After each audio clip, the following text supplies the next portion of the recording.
That's strangely close to Daniel Jones from the Giants. Daniel, is that you? Beat the Chiefs.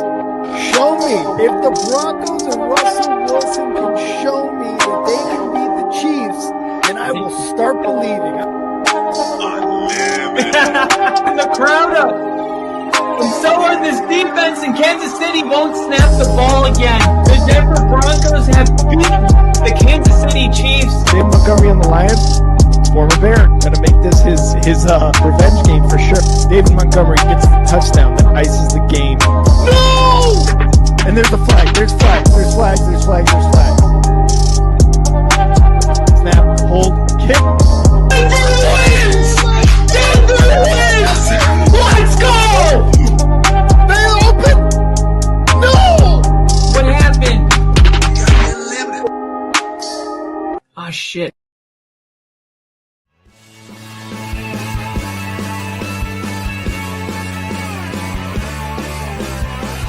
America is football. Football is America America. is football. Football is America. And if you don't like it, you can kiss your candy ass. This is a moment in time. I don't give a damn. Oh my god. No! You love this. 30 to 27. Chiefs win. Chiefs win 30 to 20.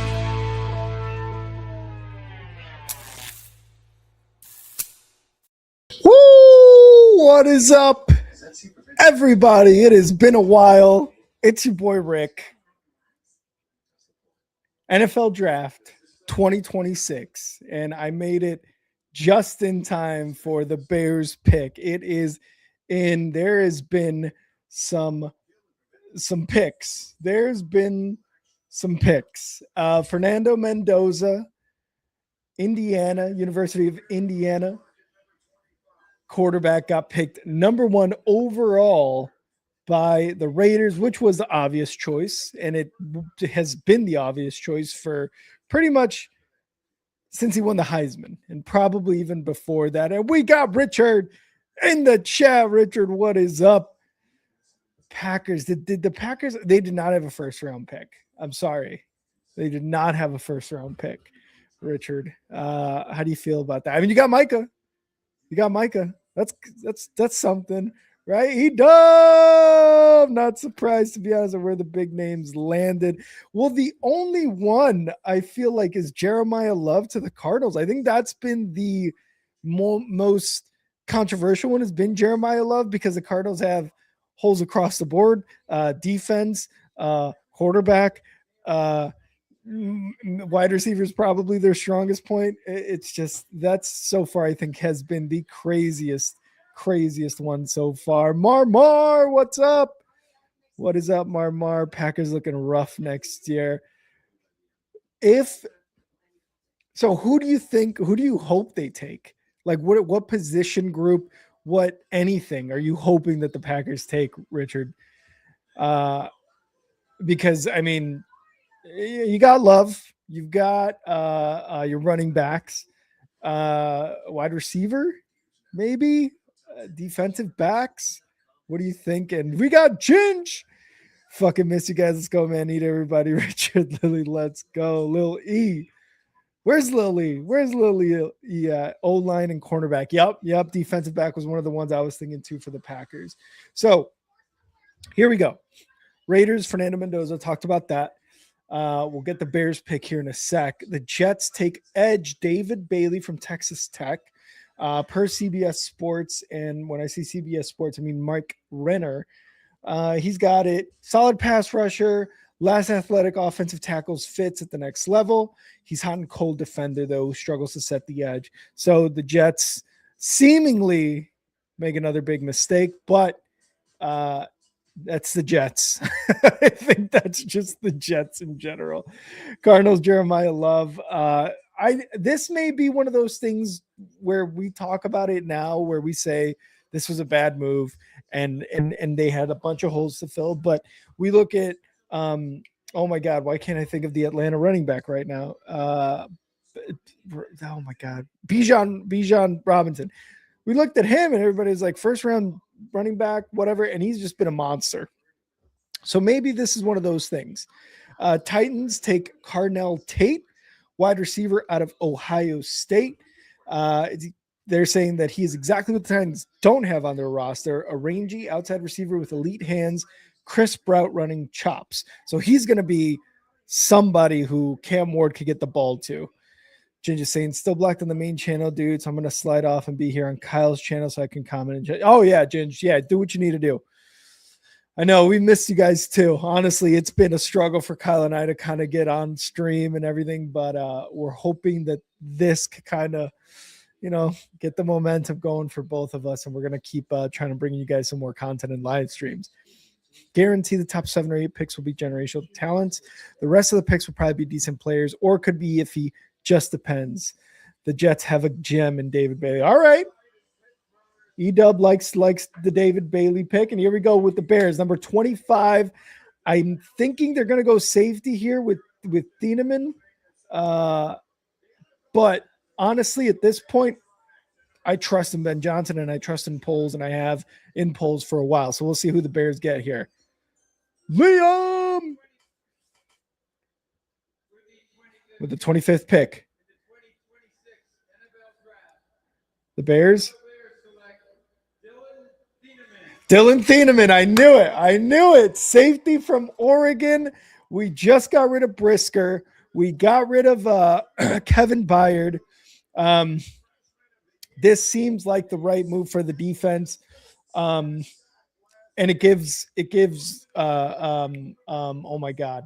This is how you know I haven't streamed or like been in tune with football for a while. Our defensive coordinator giving them some more young weapons to put on that defense, which gave up a lot. Defensive backs, it was rough for the Bears last year with that. So Dylan Thieneman, our brand new safety, I love it. And Daniel Barry in the chat. What up, Daniel? Thanks for always stopping by, man. It's okay. We will still come back during football. I love it. Wanted to say congrats on the Cubs on sweeping the field. I know, man. 9 in a row. Hopefully they can make it 10 years soon. Love it. Bears picking safety. Dylan Thieneman. He slaps the logo. I love it. I love the swag. He's looking swaglicious. But Bears needed they needed safety help. They needed defensive back help. They needed defense help. We need defensive help still. Hoping for like an edge, defensive tackle, but safety, someone we need as well. Here we go. Put it on the hat, checking himself in the mirror. Let's go, baby. We got our safety.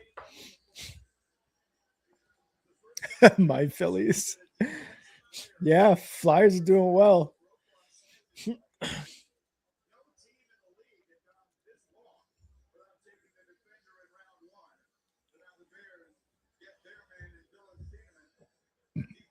Oh, there's been a trade. Buffalo Bills trade their pick to Houston. So the Bills have traded their pick to Houston, who are now picking at 26. And we'll see if I can get any information on the trade here.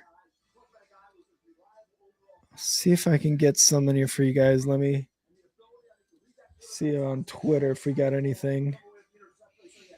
But the Texans are now on the clock in round 1. All right, I'm just going to do my phone. Oh, that's just garbage.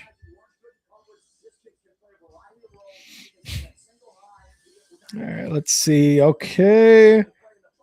Oh, so the Dolphins also traded up to San Fran's turn at 27. The 49ers now also get pick 30 and 90. So let's see. Come on.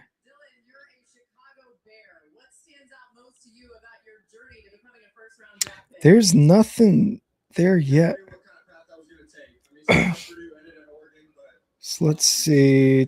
All right. So no info yet other than the Dolphins to the 49ers, but nothing on the Texans. And yeah, nothing yet. But well, either way, Texans are on the clock. let's kind of go through a couple of the other ones. Mike Vrabel's situation is crazy. We'll talk about that here in a sec, because that is what's going on with Vrabel and with Diana Rossini is crazy wild right now. Let's see. Okay. That's enough looking at that. There's the Bears' new safety, Thieneman, going to celebrate. Oh, hell yeah. They put the Bears chain on him. He goes to the Bears, all the Bears fans there at the draft. They put the Bears chain on him. I love it. That's sick. And now the Texans pick is in as well at 26. So we'll see. We'll see this guy come up. Here we go.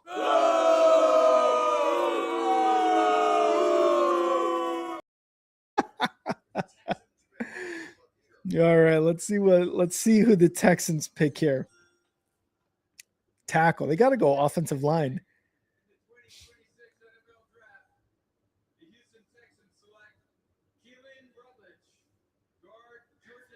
Yeah, so they get a guard, Keelan Rutledge out of Georgia Tech, who is a guard.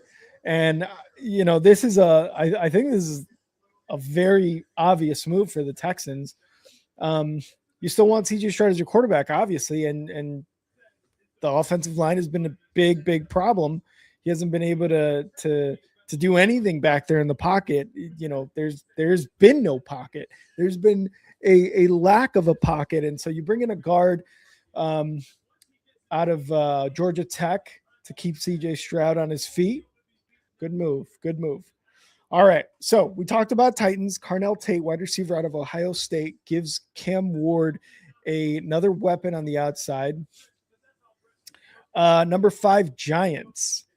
Arvell Reese, edge out of Ohio State. The Giants just became the scariest edge rushing group in the NFL, and it's not even close. Their third down packages are going to be a true sprint to the quarterback. Reese has special play strength for someone with 4.46 speed, and he's only scratching the surface, 20 years old.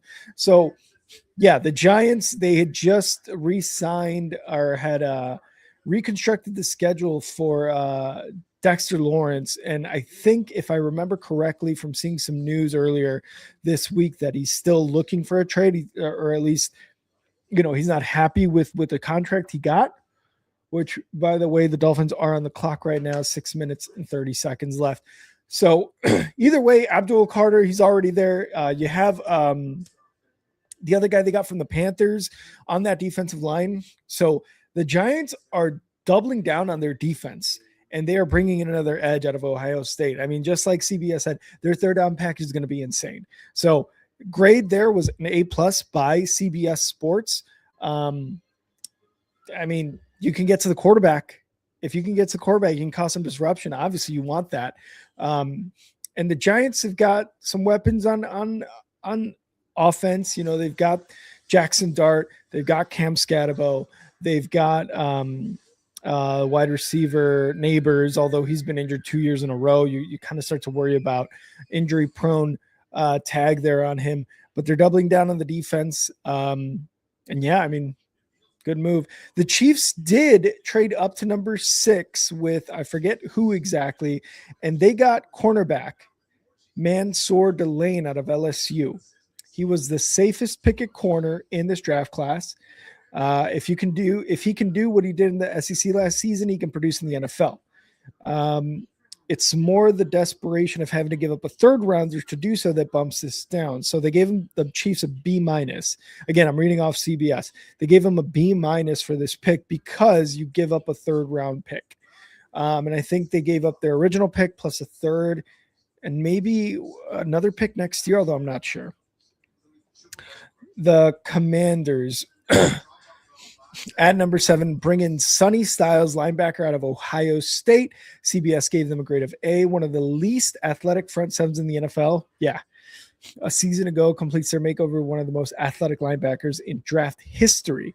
He can cover ground and coverage at his size, nothing short of special. He'll allow Dan Quinn so much flexibility on the defensive side of the ball. And yeah, the Commanders were one of those, another one of those teams that on the defensive side were struggling immensely, and it really was because their defense was just so old. I mean, they still had Bobby Wagner there, and yeah, Bobby Wagner is gonna get you tackles and this and that, but in terms of like actual like athleticism, they just didn't have it. So yep, okay, sweet, just making sure. Jenny's saying I got a new phone, man, so I don't have the old account on here. I just created a new one though to be able to jump on here and talk. Love, dude. I was hoping you would go live. Yeah, hey, Ginger, all good, man. Hell yeah. I'm glad you were able to make an account real quick and hop on. New York Giants are on the way to being a very improved team. They are. I mean, the defense, it's great, and they have weapons on offense, like I was saying earlier, which I think you can build upon. And Cam Scatabo, he got injured last year. Unfortunately, he was having a really, really surprising season as a running back in such a deep class. And then him and Jackson Dart were just like this awesome duo during the season, right? Like it was really cool. But the defense, yeah, their defense is amazing, and they are improving little by little. Little by little, they'll get there. Y'all aren't the Cincinnati Reds anymore. Hey, the NL Central, best division in baseball right now. Isn't that insane? Never would have thought that.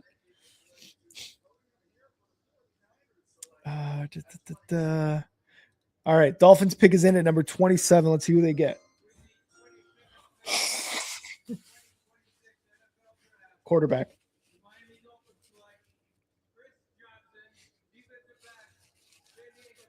Chris Johnson, cornerback out of San Diego State. So the Dolphins got a cornerback. The Dolphins are also one of those teams that have holes everywhere.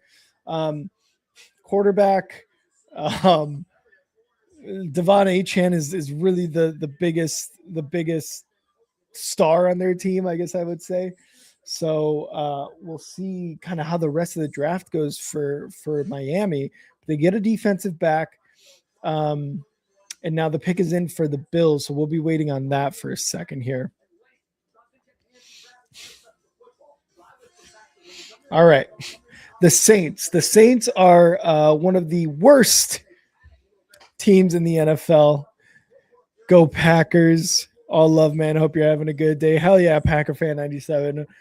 Don't agree with that first statement, but I do agree with that second statement. Hope you're having a good day too. Sub to the channel if you'd like. It's not just me, a Bears fan. I swear it's not. My buddy Kyle, who's a Broncos fan, is also on here. And he's actually from Wisconsin, so his second team is the Packers. So you'd be kind of happy about that. So the Saints, we were talking about the Saints. Oh, wait, here we go with the Bills pick, I think. Oh, yeah, so they got Caden Proctor. Oh, the Dolphins did get Caden Proctor, a offensive tackle from Alabama, who they needed to protect freaking what's his name, and Chris Johnson, defensive back. So they got offense and defense in the first round. I mean, they gave Caden Proctor an A+. CBS did. So Dolphins looking like they're going to be building through the draft for the next couple seasons for sure. And I think it's the best move, honestly. Are they? Oh, the Patriots traded with the Bills again. The Bills are just trading back. The Bills are just notorious for this. They did that last year with the Chiefs, or the year prior with the Chiefs. They did that a couple years ago with like the Mahomes pick. Don't get me wrong, they got Josh Allen, but who are they going to miss out on this year? Caleb Downs. Oh, here we go. Who did the Patriots get?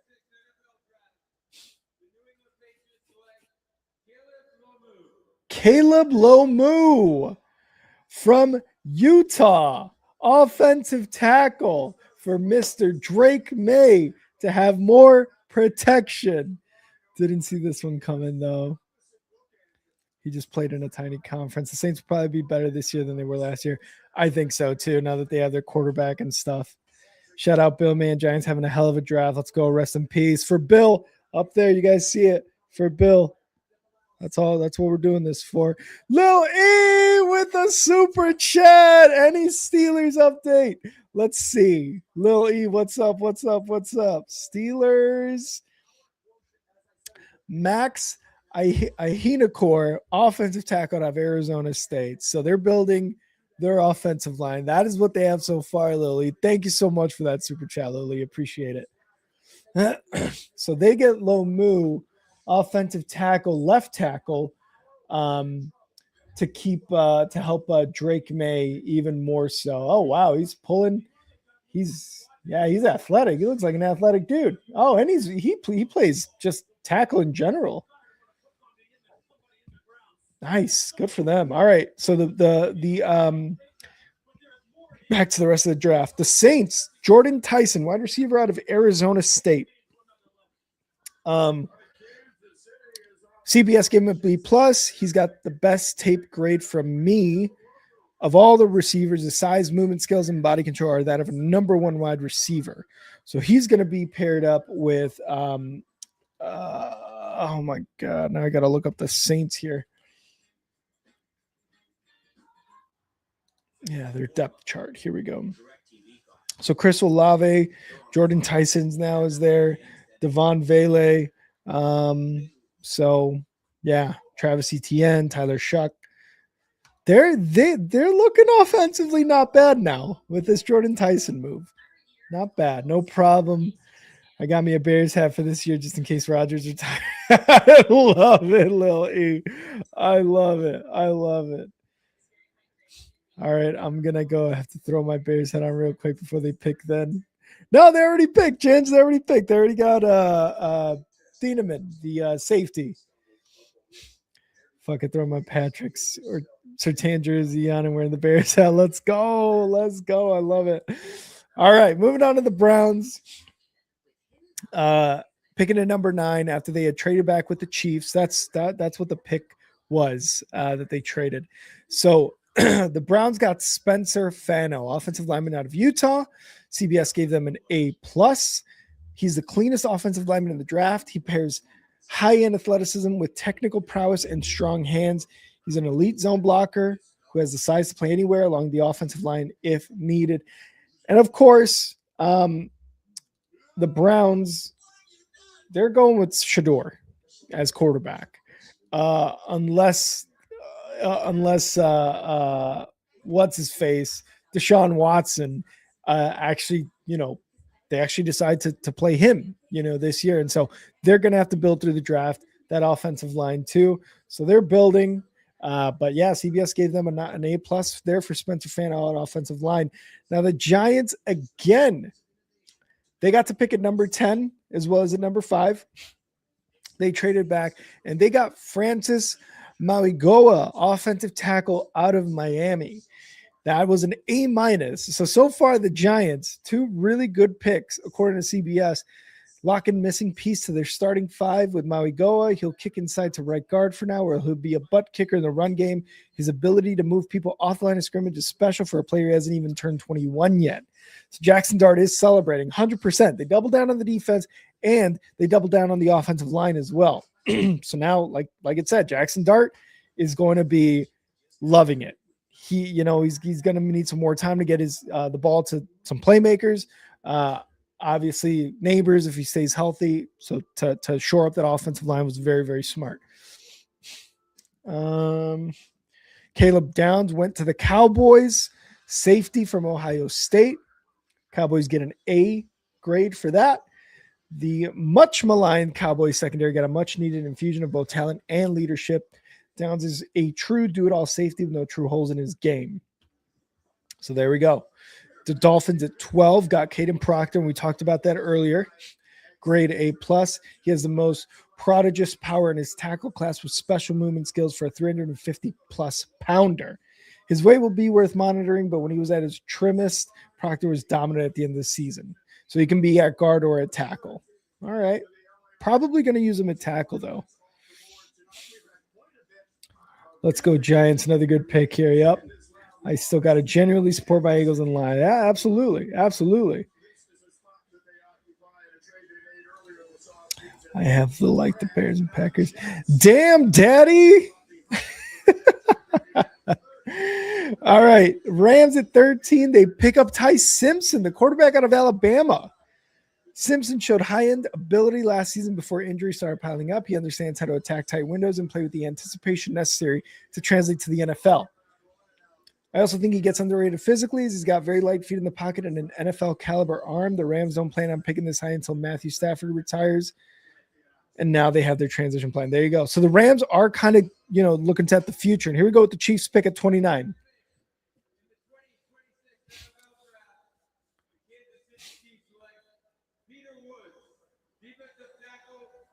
Peter Woods out of Clemson, defensive tackle, going to the Chiefs. Oh, they're showing his whole family in the white. I love it. I love it. In Atlanta. So Chiefs shore up their defensive line with Peter Woods out of Clemson. 6'2.5", 298 pounds. Let's see how I did against Texas. Oh, yeah, moving with the good nose for the ball there. He's just moving his guys over. Double teamed against, and then just takes down the running back up the middle. San Francisco trades pick to the Jets. So the Jets are now on the clock. It's got my Bears hat on. Let's go, Bears. Cole commit till I die. That's right, baby. That's right. Yeah, McVay. Yeah. Well, yes and no, because and I don't think he was ever going to start, but the guy from Georgia, he was like one of the older quarterbacks in college. The guy from Georgia, he won the national championship with them. I think he's just kind of a backup. I think he's going to be a forever backup. So, but hey, Ty Simpson, we'll see. We'll see how that goes with McVay. McVay's a great coach. Peter Woods is like if James Wood and Peter Griffin met and fucked and had a baby. Love that. All right, the Ravens at pick 14 had picked Vega Ioane, offensive lineman out of Penn State. The mock drafts finally nailed one. Ioane is an incredibly clean guard prospect. I've described this tape as boring repeatedly, which is exactly what you want from a guard. He ends pass pro reps before they start with his quick set and strong anchor. He's exactly what the Ravens were missing up front.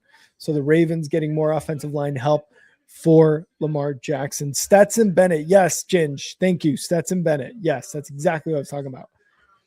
Buccaneers, they get Reuben Bain Jr. at 15, the edge out of Miami. Bain was the most dominant force in college football last season. He can set a hard edge in the run game and collapse pockets with ease. What I love most about his game is that he almost never came off the field to the runner-up Hurricanes last year. He fills what was easily the biggest need on the Bucs. Yeah, and the Bucs needed that for sure too. They definitely needed more defensive help on the defensive line. Another team that needed that was the Falcons. So let's see who the Jets pick up here, because they did have a pick at 16. We'll talk about that here in a bit. So let's see. Jets at number 30.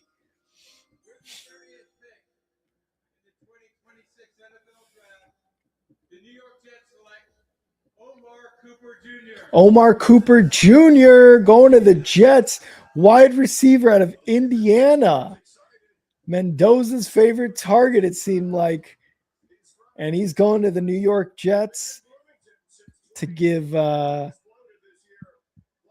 whoever the quarterback is in the Jets a weapon. I was hearing some noise earlier today or over the last couple of days about Carson Beck possibly going in the first, and I don't know if that's going to happen. Bills are definitely not going to pick. The Seahawks definitely are going to pick a quarterback. I don't know, man. Wow. He had that tippy toe touchdown catch in the back of the end zone. 49ers have now have turned number 27 into the first pick in the second round, along with numbers 90 and 179. So they still get 2 top 100 picks.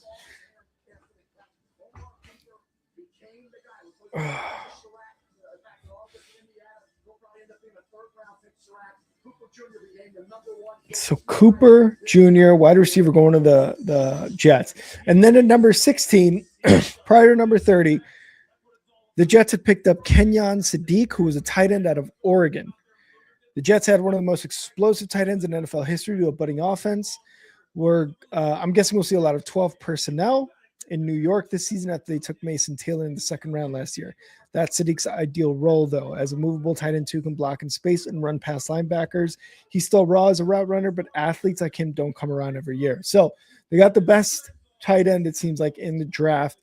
And now the Jets have got Omar Cooper Jr., David Bailey, and Kenyon Sadiq. And Bailey was a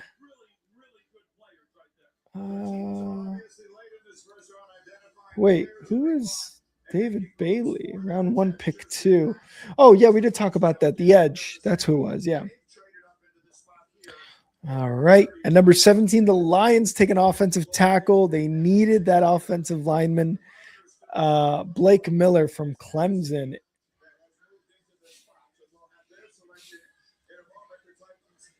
Wait, what? So now the Titans are on the clock. The Bills just keep trading. Do they not like anybody in the first round? Or the Bills actually picking?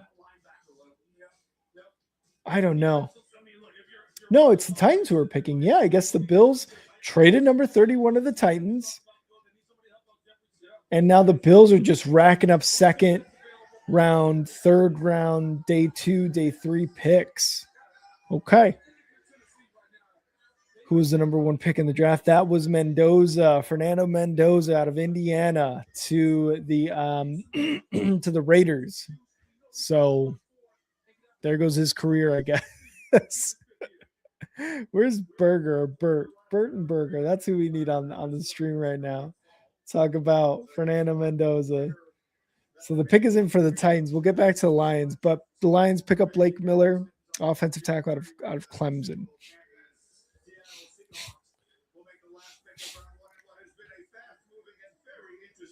So let's see. Okay, so they're not. Roger Goodell isn't going up there yet. At number 18, the Vikings take Caleb Banks, defensive tackle out of Florida. That grade is a D. Banks is the most prodigious physical talent in this defensive tackle class at 6'6", 327 pounds with an over 7-foot wingspan. When he fires off low into contact, he's nearly impossible to block. The worry is that we never saw it consistently before his 2025 season was cut short with a foot injury that required surgery. He then had another foot surgery after an injury suffered during the combine week. That's a big swing for the Vikings to take at 18. And I mean, surgery, injury, it's always a risk, but seems like it was a really big risk. Titans at number 31.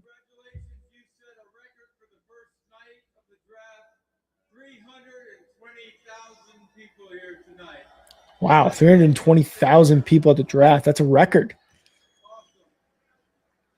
So let's see who the Titans picked here at number 31.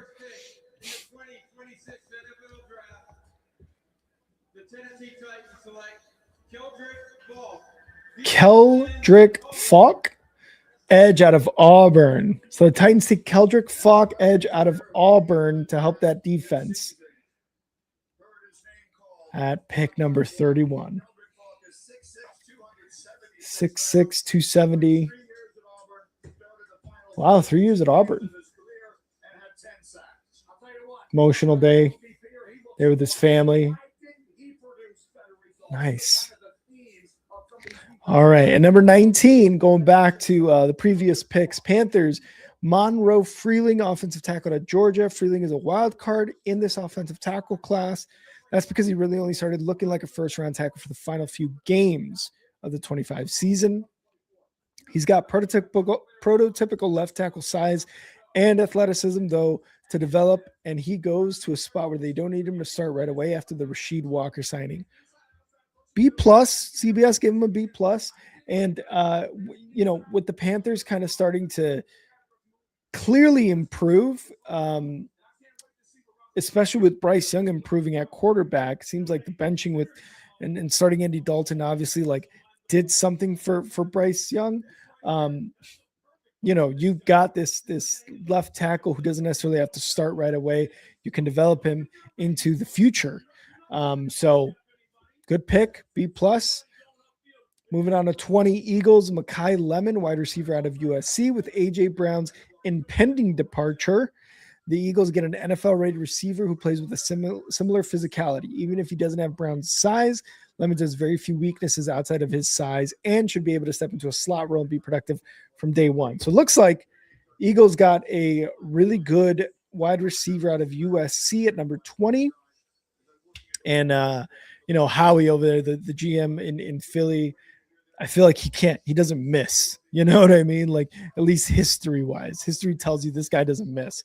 So eventually they're getting rid of A.J. Brown. Not sure why A.J. Brown wants to go anywhere. I don't know. I feel like this is just all drama on his end. Regardless, they're bringing in another wide receiver. So Eagles bringing in another wide receiver. 21 Steelers. Max Ihianakor. Yeah. Offensive tackle out of Arizona State. CBS gave him a B plus. This is definitely not a win now move, but I like it. Ihianakor has the most intriguing developmental tools in the draft class, with truly everything you could want to play the tackle position in the NFL. And the kicker, he only started playing football 5 years ago. Wow, impressive. For the Steelers, won't need him to start right away. Broderick Jones and Troy Fautanu already set at tackle. All right, so a developmental piece, it looks like, for the Steelers there. At 22, the Chargers, Akeem Mesidor, edge out of Miami. They gave them a B plus.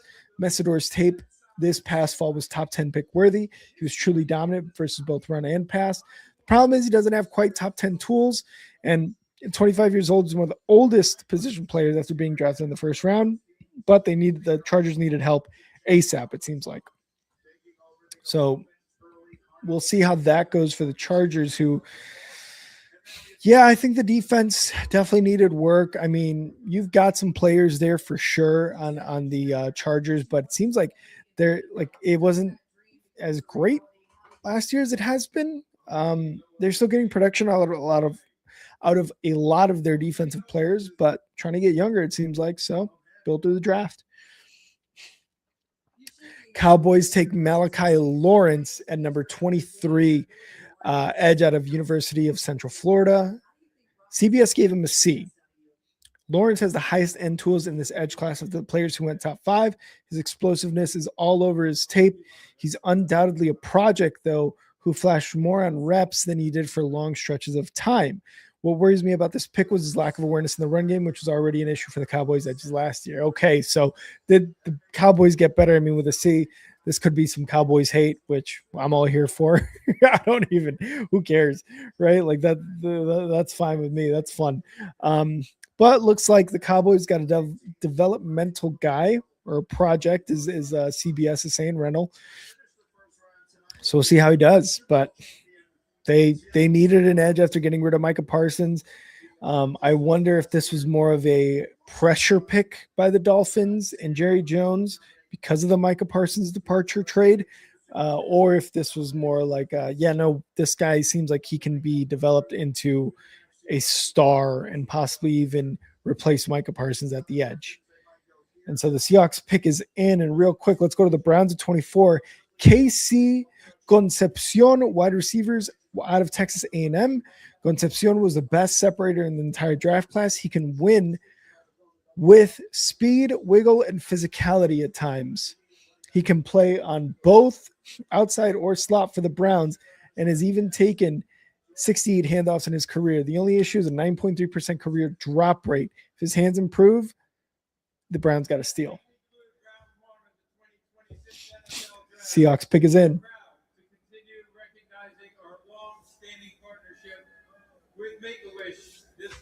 Oh, they brought out a person from the Make-A-Wish Foundation. A huge fan of the Super Bowl champion Seattle Seahawks, who bravely battled a brain tumor and is now a 2-time cancer survivor. Oh, nice. 2-time cancer survivor. Hell yeah. Let's go. He's going to make the pick here in a sec. This is a wish come true for Dylan. Seacock's pick is in. Take part in one of the most exciting moments in our league. Dylan, when you're ready, take yours. Here we go. Seattle Seahawks. Who did they get? What's going on? It's on! Yeah! I'm so excited to be here to represent the 12s. Oh, and the reigning Super Bowl champion! Oh, this kid. This kid is killing that mic. I love it. Reigning Super Bowl champ Seahawks.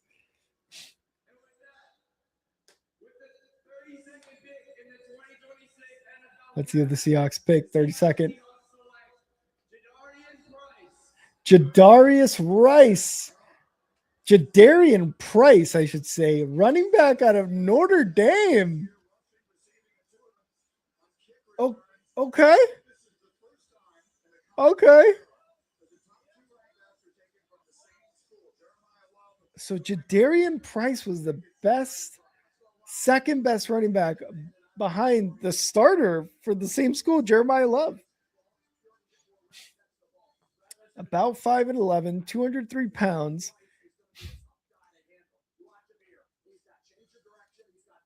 I did not know that Jadarian Price was really that. I mean, you got all the hype from Jeremiah Love is probably why he kind of went under the radar, I guess. I don't watch too much college football, but I knew Jeremiah Love. I knew Fernando Mendoza. I knew a lot of the other guys that were picked first round. But wow, okay.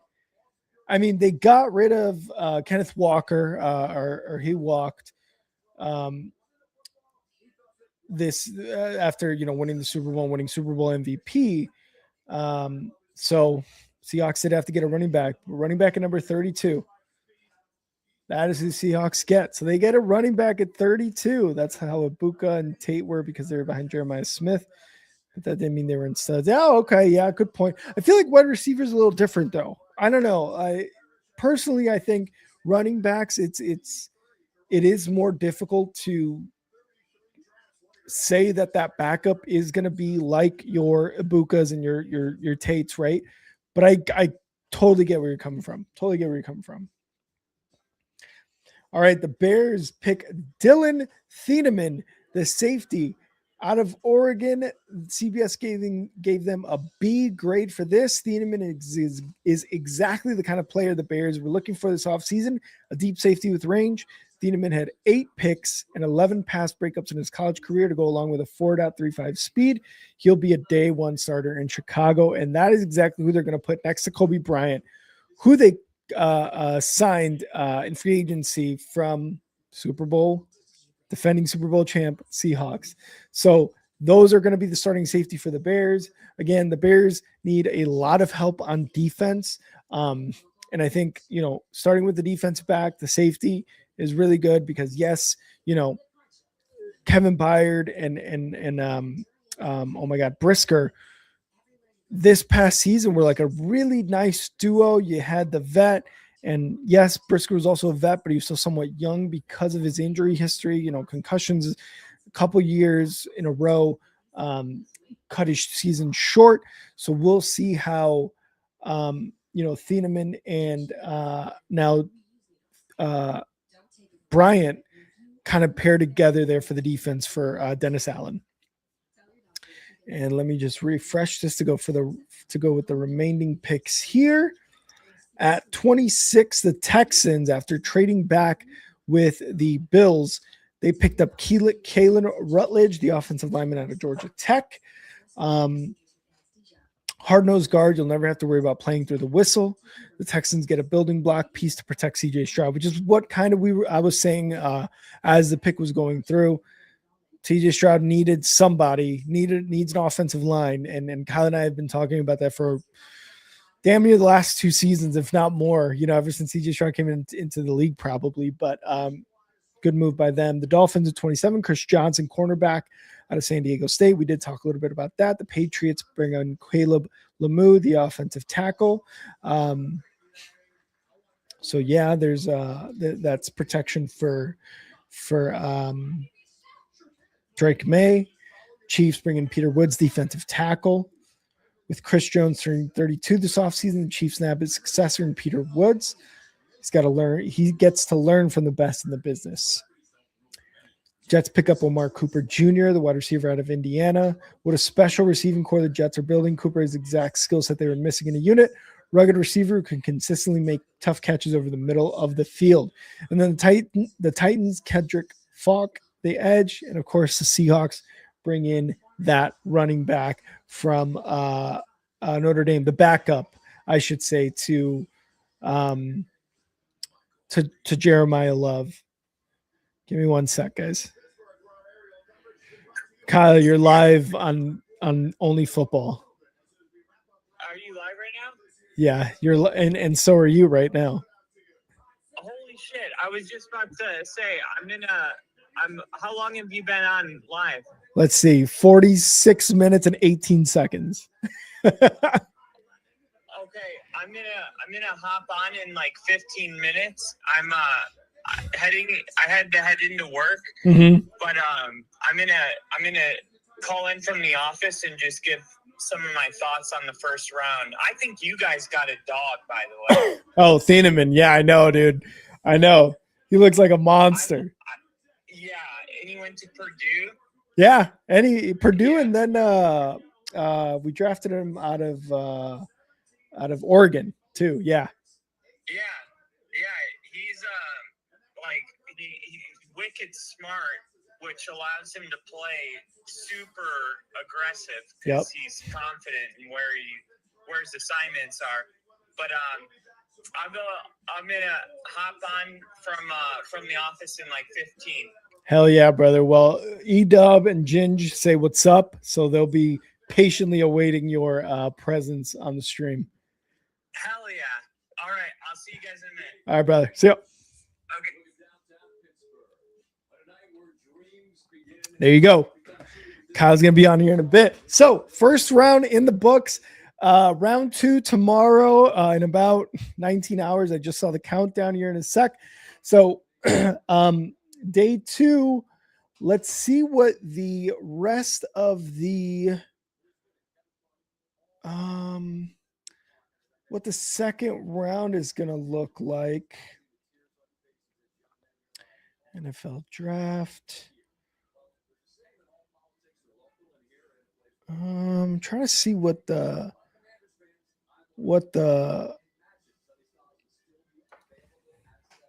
draft order is. Let's see.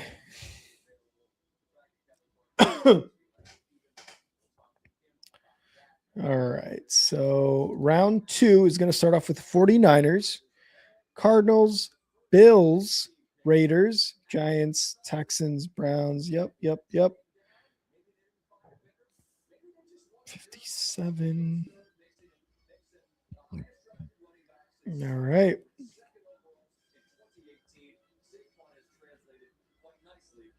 So the first couple picks, round 2, 49ers, Cardinals, Bills, Raiders, Giants.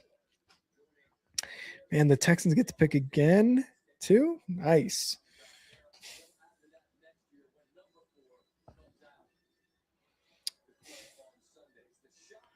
So, Ginger, you agree with Thieneman? With Thieneman, he's a dog.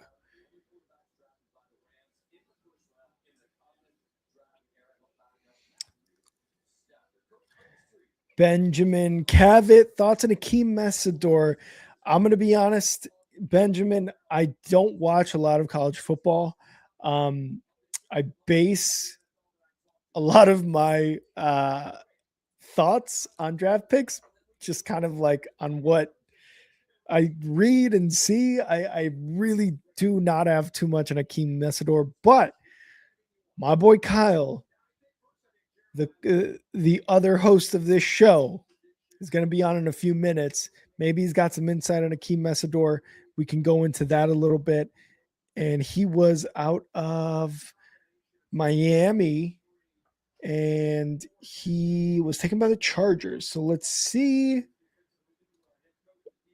Let's see. No, that's So I'm going to try to see what they say. So the pre-draft analysis, and this is per ESPN. Messidor plays with violent hands, making it difficult for pass blockers to land cleanly while he uses his upper body strength to knock them off balance. He excels as a pass rusher off the edge, but also has the ability to be effective when working inside. He has good fluidity and multiple pass rush moves in his repertoire. Against the run, Messidor is an outstanding defender who generates explosive power at the point of attack to knock blockers back. He does a good job of striking, disengaging, and locating the ball. That's Scouts Inc.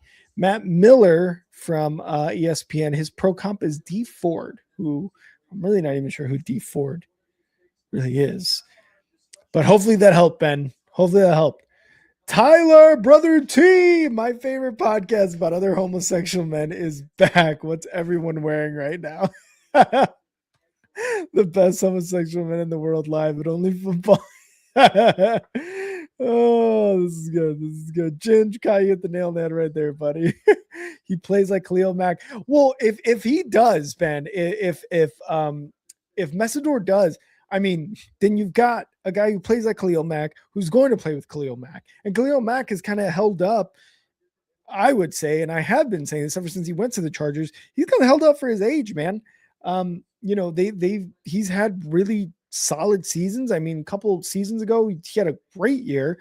Khalil Mack did. So if this guy Messidor plays like Khalil Mack, like you're saying, then great for the Chargers. They got the second coming of Khalil Mack. If that is the case, just say we stay pricked up. Hell yeah, Benjamin's sticking around. Hell yeah. He's also 25. So that was the one thing that the analysis per CBS that I was reading was saying, like, he's one of the older ones. And I don't know if there is like, or has been a guy who was a little bit older, right? Because when we think of draft picks, we think of like 20, 21, 22, right? Like that's kind of the age range that we're looking at for these college kids. So when you see somebody 25, you think, okay, 5-year rookie deal, they're going to be 30, right?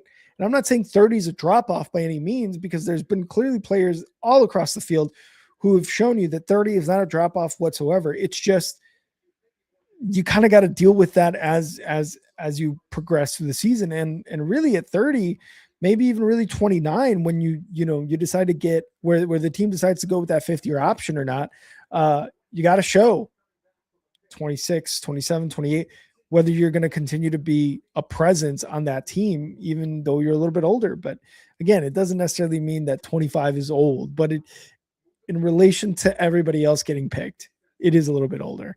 And that's, I feel like, a knock on a lot of guys all the time is like all the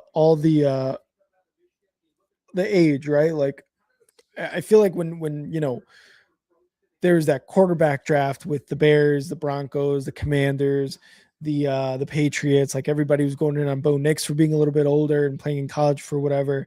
And I mean, look what he's done in 2 seasons, right? He's taken to the Broncos in back-to-back playoff years.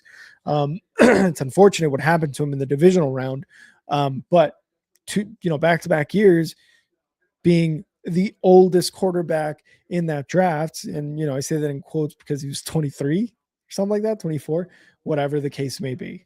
So age can definitely be a factor in there. But to be honest, me personally, this is something I forget with who it was. I think it was the Vikings pick, Caleb Banks, who was injured quite a bit last season, or at one point during the season got injured, and they picked him at 18. That seems like a very big reach for a team. And to me, injury is like that one thing where I'm like, yeah, like you should avoid anybody who's had an injury last season, but can it work out? Sure.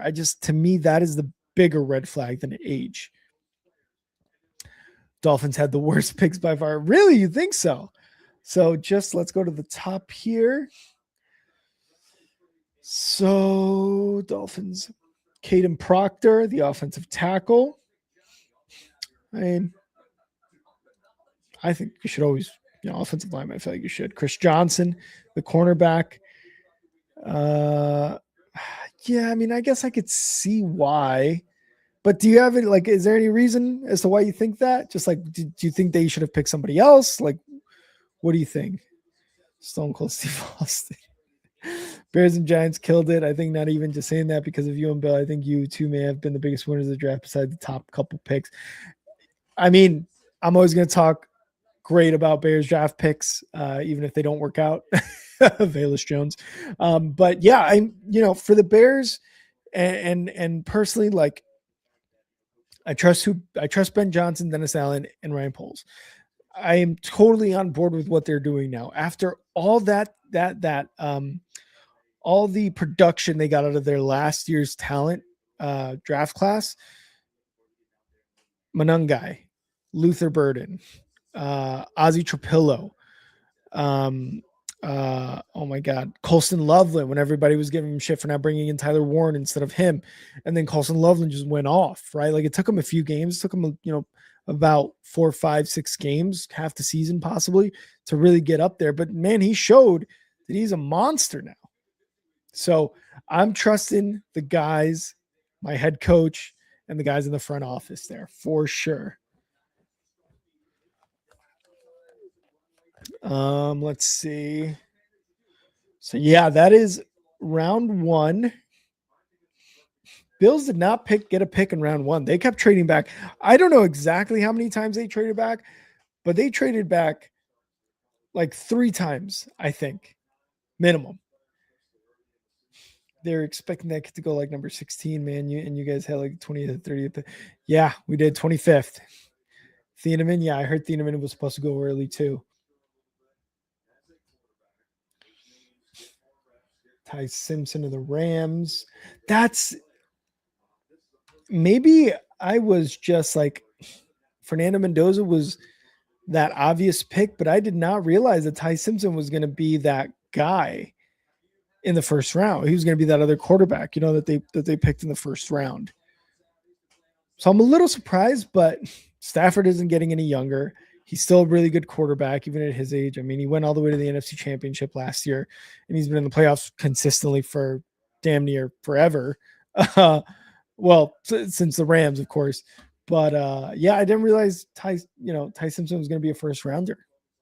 I heard Carson Beck. That's who I had heard about was Carson Beck more so than Ty Simpson. Maybe I wasn't really too deep in the draft analysis there. Bills GM is top 5 in my opinion too, man. The same way Eagles GM is. Yeah. Bills GM Billy Bean or something like that, right? Something Bean. But the thing is, so the thing with that was a constantly trading back was just kind of the track record he's got with that, where maybe last 2, 3, 4 years, and even kind of going back to, I'm pretty sure it was the Patrick Mahomes draft where he traded with the Chiefs and the Chiefs got Xavier Worthy and they got Patrick Mahomes. And then you look at the other Bills trades and the people and the team that they traded with, who they got, they turn out to be this like superstar, and the Bills kind of just like get shit on for their picks. Right. So he's got the track record of maybe not necessarily making the best decisions on draft day in terms of trading. Caden Proctor isn't that refined as a prospect as I think Caleb Lemieux is, and Chris Johnson is all right, but I think taking Jermod McCoy or Avion Terrell is better. Okay. See, and yeah, like I wouldn't have known that. I don't know too much about the Dolphins other than they're kind of like a dumpster fire right now. Brand new coach. They got rid of their quarterback. They're bringing in a backup quarterback. Guy from the Packers. I'm forgetting his name right now, but they're kind of a dumpster fire in my opinion right now. It's been a little tough to be a Dolphins fan. I feel like in the last 2-3 years after there was so much hope with Tua and the coach. So I like where you're coming from too. Like, see, I wouldn't have known any of that. So that's why I like having guys like you who are like, hey, Caleb Lemieux, I think is better than Caden Proctor or more refined as a prospect. Yeah, Chris Johnson is cool, but Jermod McCoy or Terrell is better there. So that's the kind of stuff we need to.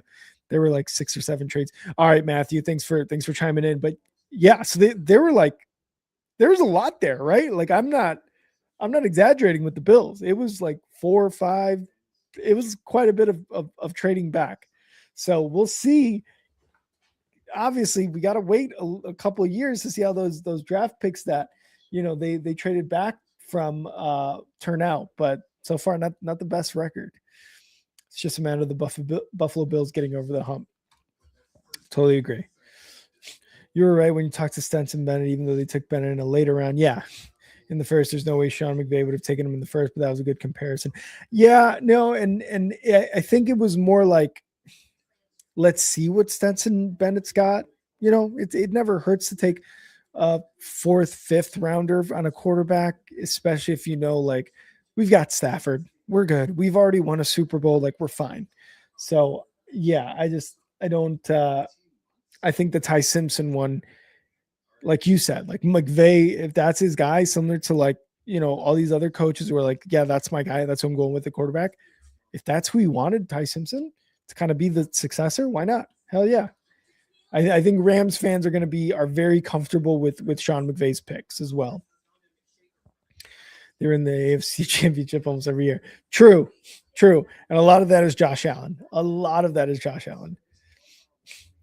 Yeah, then that was good knowledge drop right there. Yep, see? Also, the Chiefs trading up for a player that would have been there at 9 is very funny. Who did they get?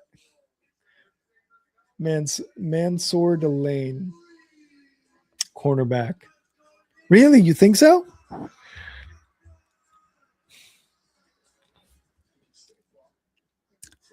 Sonny Styles went to Washington. Jordan Tyson went to the Saints. Spencer Fano went to the Browns. Yeah. Guess you're right. Keldrick Falk is a prospect that forgot to produce. Oh no! Who did he go to? Oh, the Titans. Talented against the running pass, possessing tools. Falk is very long, which keeps blocking his frame.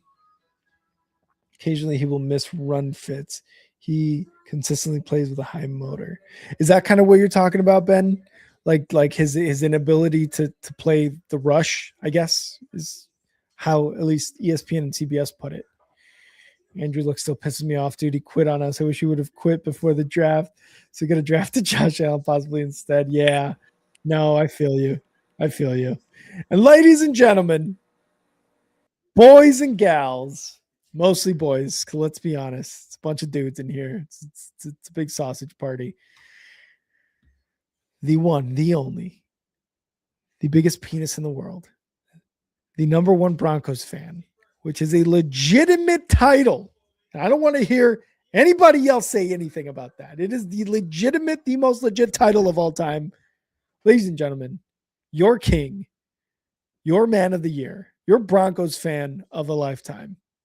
Ladies and gentlemen, Kyle Kitzman. Kyle! Look at him looking hot like that. Look at him. I'm just happy we're back to the biggest dick in the world comment. Dude, it's there. That's the only reason we're keeping this show going. It's just to validate each other every time. When we say for Bill, that's what we mean too, because Bill would have wanted us to continue to talk about the biggest dick in the world. I get so sad when I see the Giants draft a player. Yeah, I know.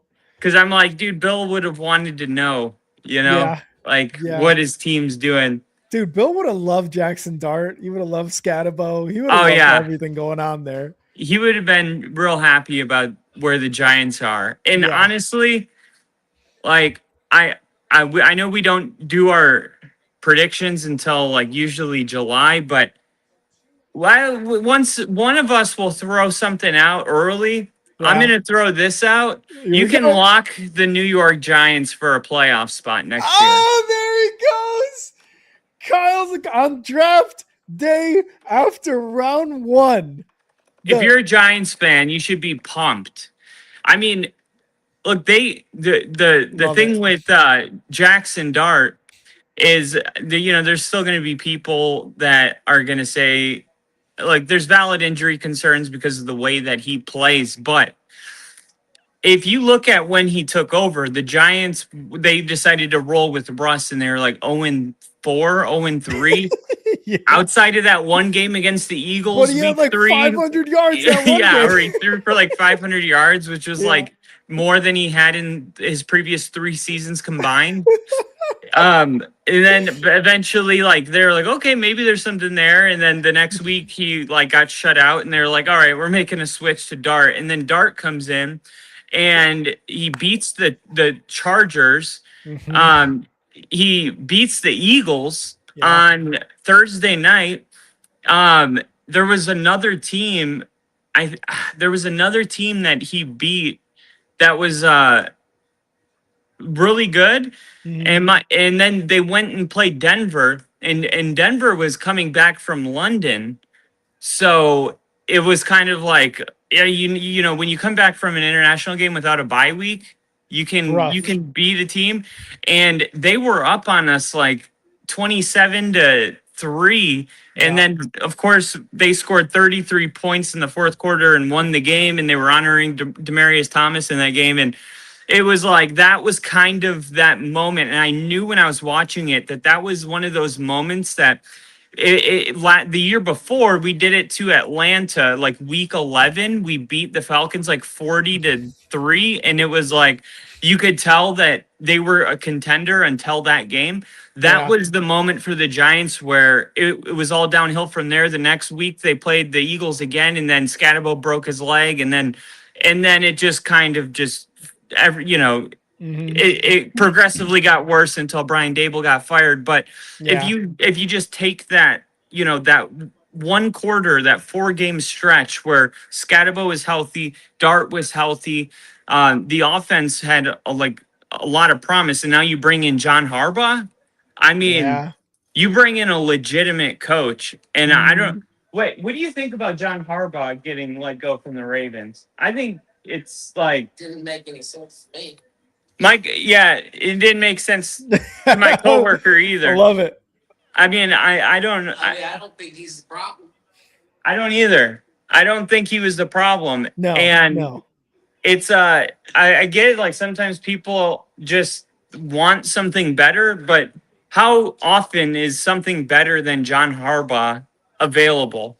And sometimes it's just time for a change, you know. Yeah. And it's like, okay, we'll see how good the Steelers are this year under Mike McCarthy.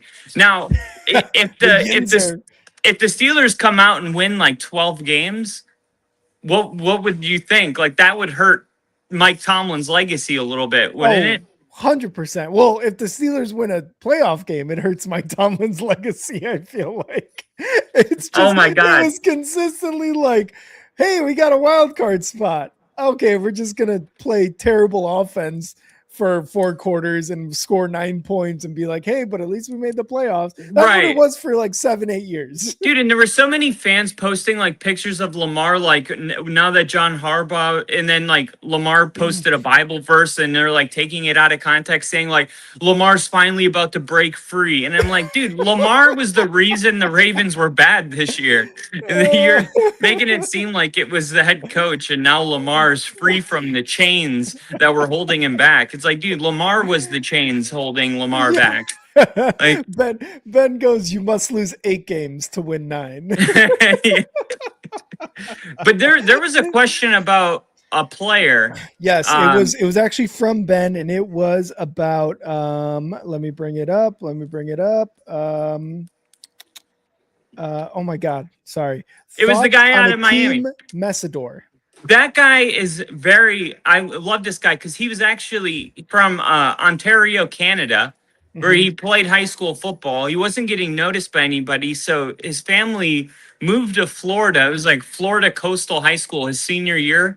Yeah. In his senior year, he did so well that he earned a 4-star recruit, and that was enough attention for Miami to go ahead and offer him a scholarship. His first year there as a true freshman, he won, he was injured his sophomore year, but outside of that, he won major awards every single year. Now, if you look at that guy's measurables, nothing is impressive.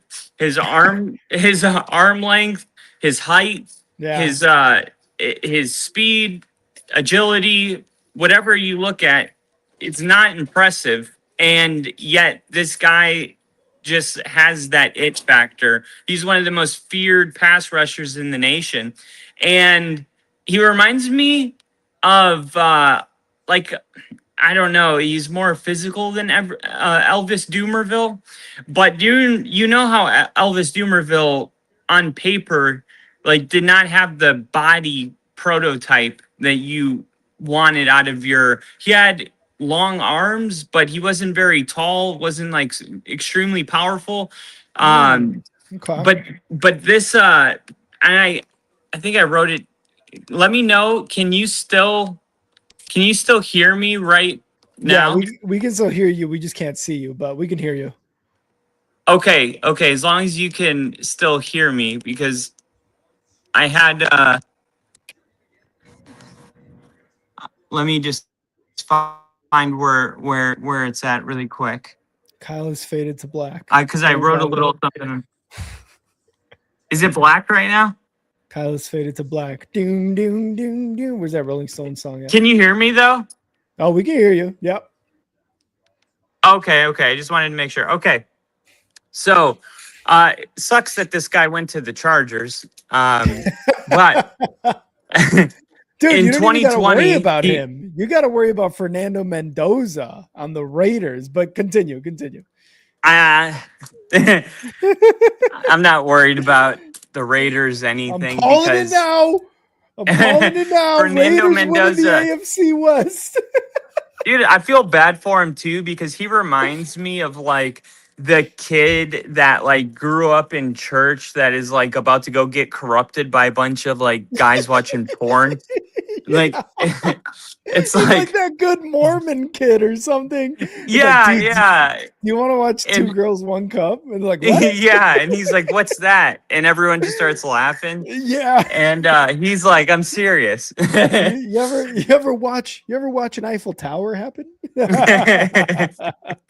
So, it's funny as you said that an Eiffel Tower image popped up. Oh, love it.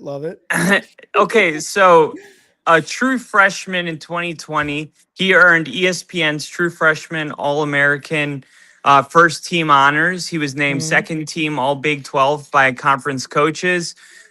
His sophomore campaign, All Big 12 honorable mention. And by the time he left the Mountaineers, he had 70 tackles, 14 and a half sacks, Wow. tackles for a loss, 9.5 sacks in 2 seasons. Then he transferred to Coral Gables, which is where I went to high school, actually.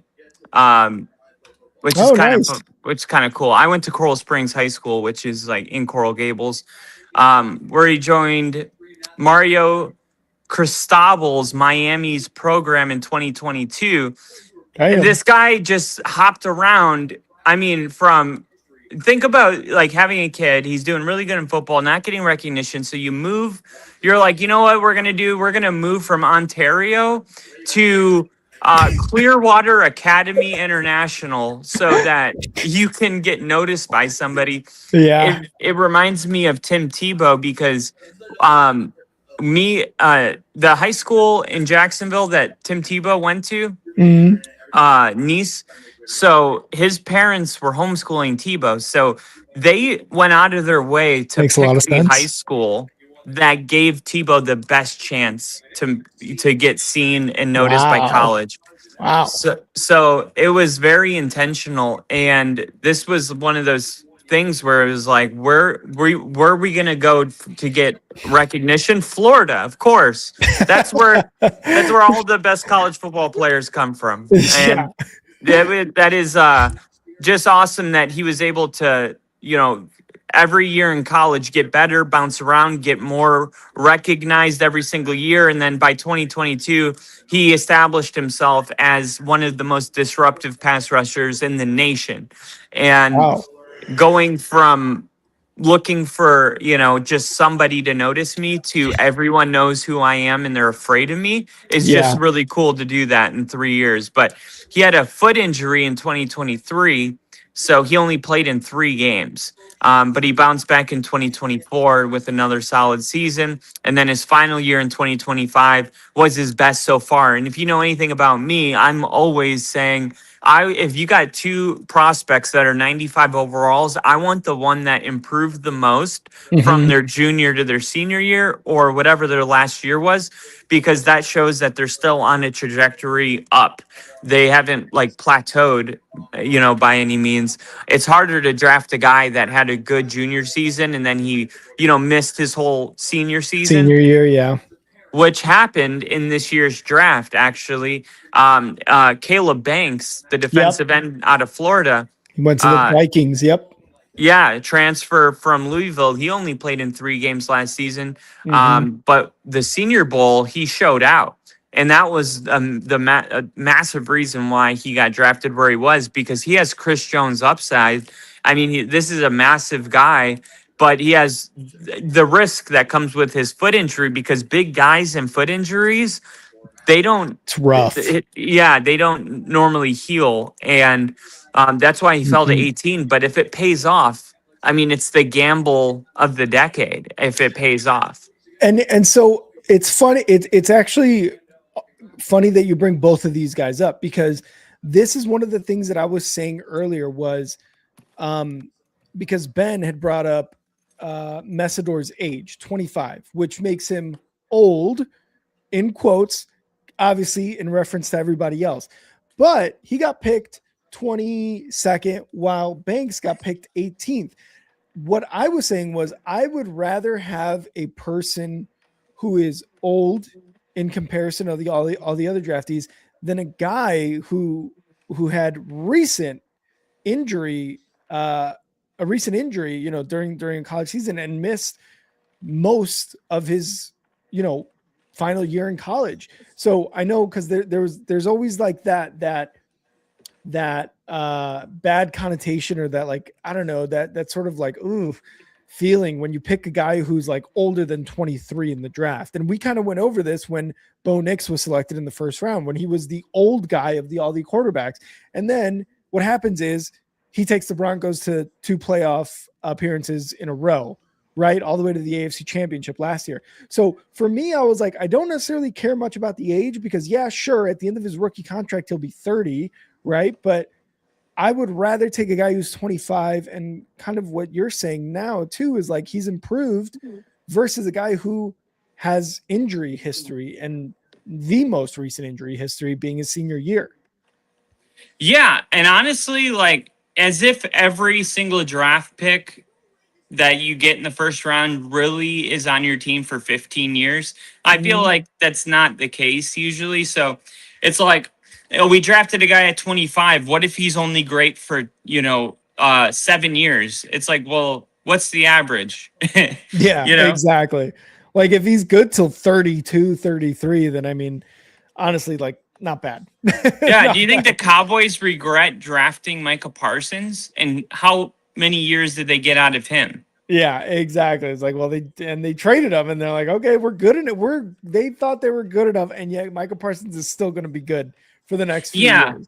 And it's all situation dependent. Like if you're a team that feels like, hey, we're in a window right now where, I think in the next 2 to 3 years we'll be competing for a Super Bowl, then you bring in a guy that's 25, right? And this is the case with the Chargers, right?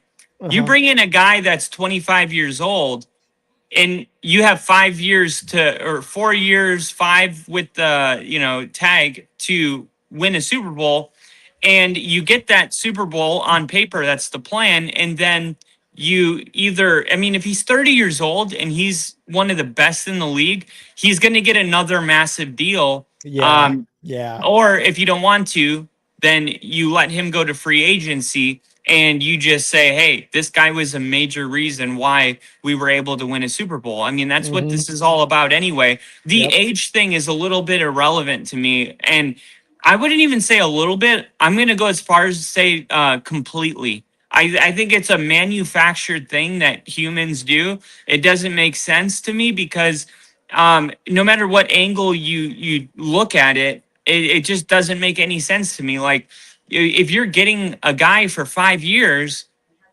and he's giving you good ball, he's going to get another contract. And then you're looking at, you had a guy for almost a decade. If you draft a guy, a first rounder, and he gives you a decade of good football, that's a player that generally ends up in your like team Hall of Fame. Yeah, You the know, Ring of Fame in the stadium or something. yeah, it's Yeah. like, what are we even talking about? Yeah, yeah.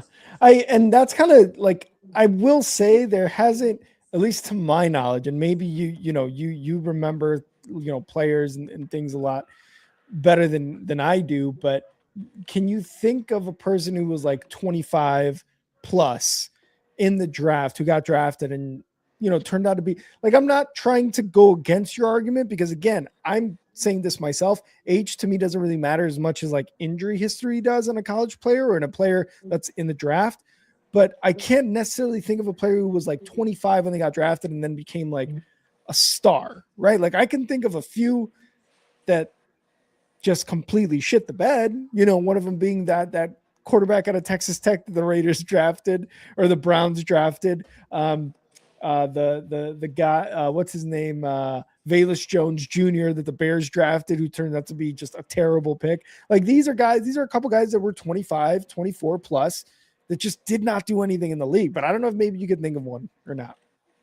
No, I can't. And I think that's like kind of, I guess you could look at that both ways. You could look at it like that proves, that that it doesn't work, or that it's just so irrelevant that we forget about it.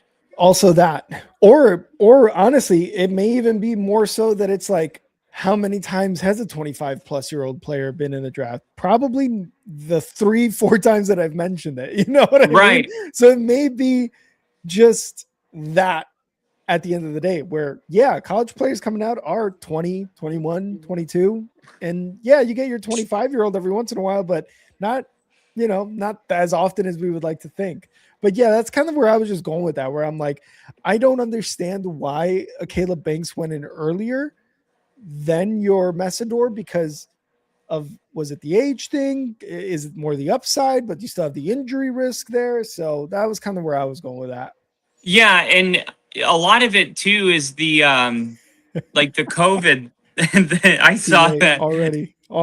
It's too late. This already happened. Computer put up firewall.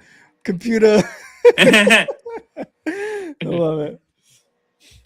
But a lot of it is the COVID. Yep. The COVID year. And what did you think of the Cowboys? So the Cowboys, Caleb Downs, right? Yeah, because they moved up, and I think that this is like, for once, the Cowboys like actually did something I like, because this guy won the Jim Thorpe Award, which is what Jahade Barron won last year, which is the best defensive back, I guess, / safety in the nation. And he was not supposed to be on the board. I guess there was like a 2% chance that he was going to be available when he was picked, and the Cowboys were aggressive and moved up. And the Eagles had the same thing happen, where they drafted a wide receiver out of USC, and it was the same thing where he wasn't supposed to be available as well.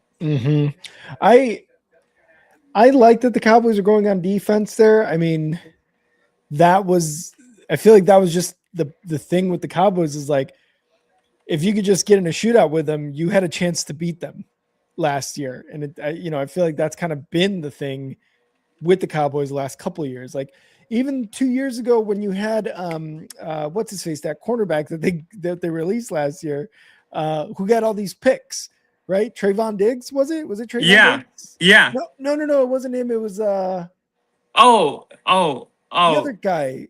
He had a bunch of pick sixes. I forget his name. Oh, wasn't it like Banks or something? Or I can't remember. But they did release one of those two. Maybe they kept Trayvon or they got rid of Trayvon Diggs. Either way, like, I think that was the Cowboys. One of the biggest issues there for sure was, let's get some people on defense. Yeah, we can try to replace Micah Parsons with Malachi Lawrence, right, who they got at number 23. But yeah, their defensive backs needed help. And, after what's his face came to the Bears after leaving the Cowboys, our defensive backs coach, Al Harris, you saw just a steep decline in the defensive back game. That's a lot of credit to Al Harris and what he did with that position group. But yeah, I mean, I like that they went more defense heavy. You've got CeeDee Lamb, you've got what's his face, the other guy from the Steelers, the wide receiver. DK Metcalf? George Pickens. Oh, George Pickens. Yeah, who they got from the Steelers. Oh, the Cowboys, right. Yeah, that's what I should have said. Who they got from the Steelers. You've got your wide receivers. You got your quarterback in Dak. You brought in the former Broncos running back who did really well with them last year. Seems like the offense is pretty somewhat set, and you can probably make some moves to plug and play some people if you need to. But the defense was their biggest need at the end of the day, and they made two really big moves there in the draft. So I like the Cowboys draft so far. We'll see how they turn out. Obviously, we got to see them play year one, which I think they can. I think both of these guys will be capable, especially Caleb Downs. But for the most part, I like the Cowboys draft. What did you think of the Broncos draft pick? That's who it was. They kept Deron Bland and they cut Trayvon Diggs. Who was it? Who were you asking? The Broncos draft pick. Oh, the Broncos. Yeah, no, they got this one guy out of this one college. I forget the name and his name at this moment. But I think what he's going to do day one is set the tone for all the rookies. And he's going to be the hardest worker, first one in, last one out. I was actually completely left my mind that the Broncos did not have a first round pick. Was it one of those trades from like a couple years ago or something? Their first round pick was Jalen Waddle. Oh, that's who it was. That's right. We didn't. Yeah, Kyle and I have we didn't talk about it. Yeah, we have not talked a lot about free agency. We just kind of did that legal tampering stream. But there were so many moves after that. So what do you think? What did you think about that move? Now that I actually got you here, now that we're on stream, I mean, it's a good move. I felt like last year we had the pieces to win a Super Bowl, which is like all you can ask for as a fan. And now this year, there's all the major pieces are staying. As far as like wide receivers, everybody's saying like Bo Nix needs a weapon. It's not fair to him to go with like Lil Jordan Humphrey and just keep throwing out Marvin Mims can be the number one if he has to, and Cortland Sutton's the number two, but they're making him a number one, and it's like my opinion on it was that we had the guys that we needed.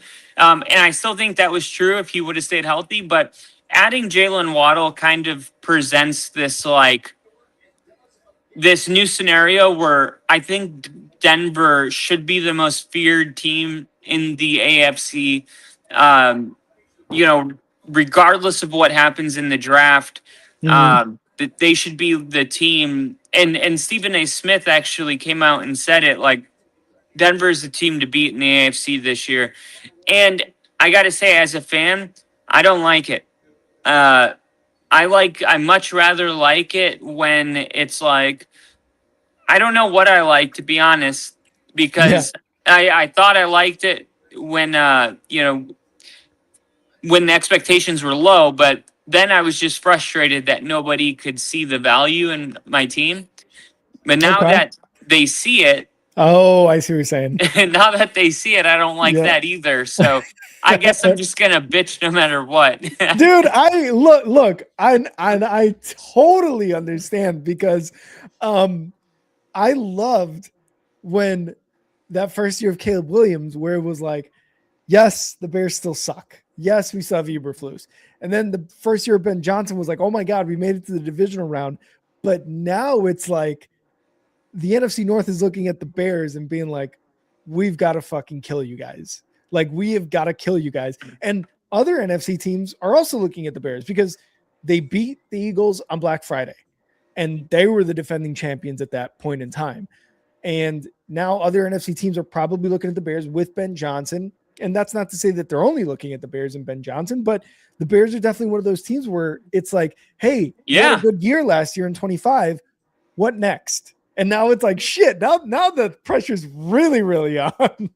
Yeah. And dude, the craziest thing, speaking of NFC North, I swear to God, I saw Jordan Love today at a gas station pumping gas.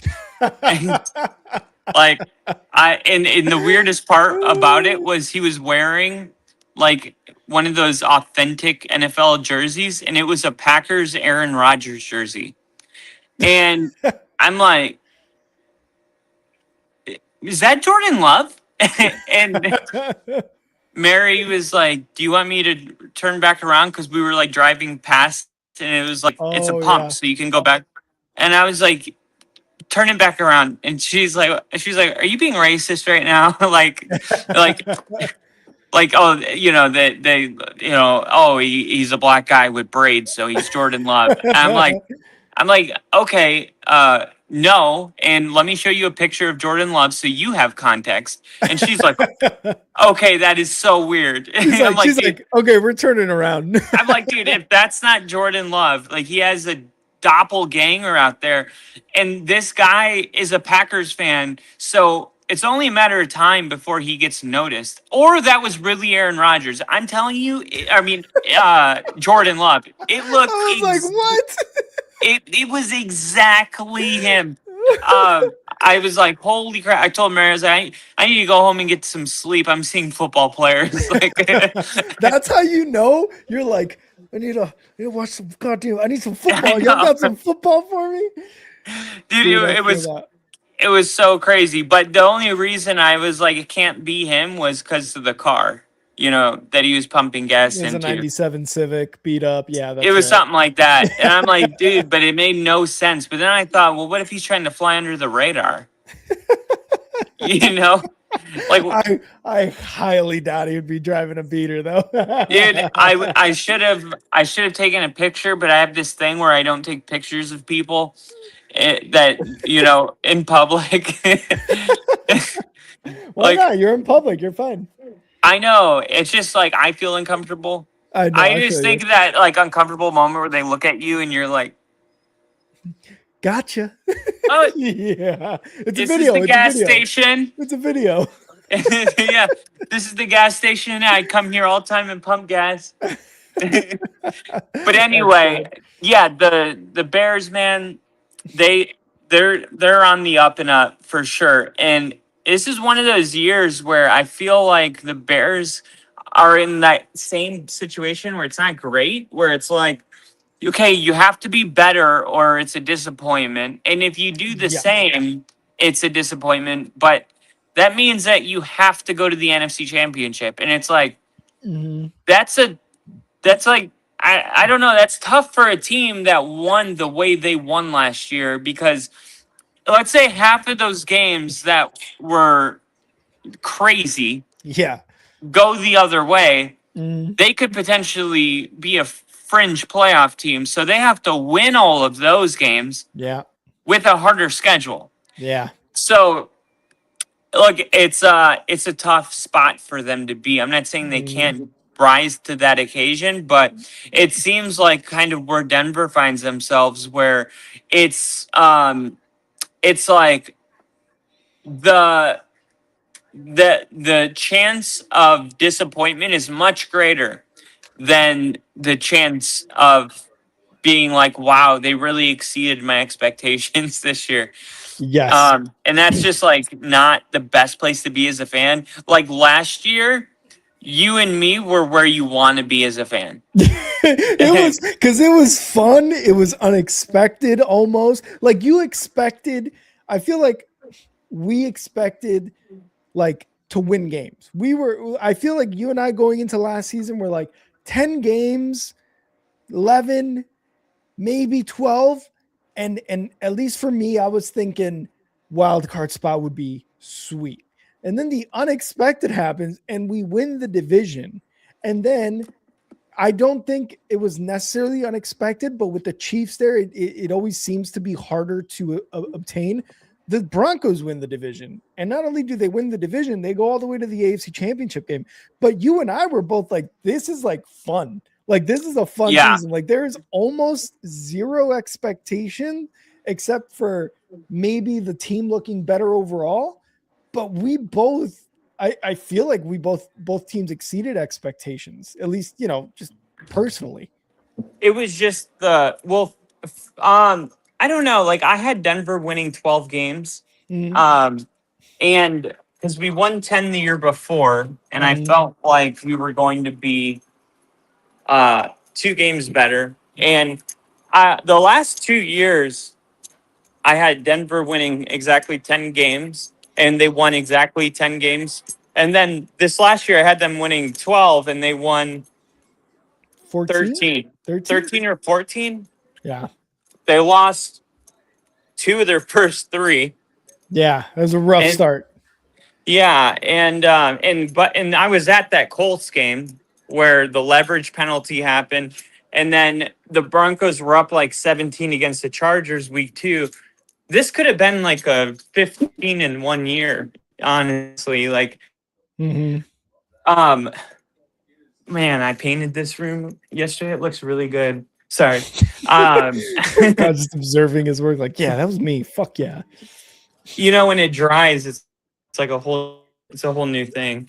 This Yeah. is let me show you. Let me flip this.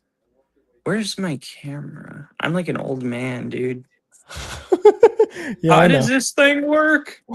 Front camera. There we If go. it wasn't for me, Kyle would have never understood what Twitter was. That's so true. This is kind of like the employee part of the W. Nice. No one really no guests see this area. And then we got these like cool terrible elevators. The guests get the nice one. The nice ones that work. And we may have lost Kyle here. Work, see but I'm what about happens. to show you. I'm about Oh, to here we show go. you the cool part. What the fuck? This is this is the 3rd floor. Oh. And really, really nice hotel. Every floor looks pretty much like this. But the cool part is they have a green room for the employees. And in the green room, there's a little surprise. I mean, I've never been a Mountain Dew guy, but I'm becoming one. Is the green room green? That's the most important question. The green room is green. I painted it. Finally. I Finally, painted a green room that's green. a green room that's actually green.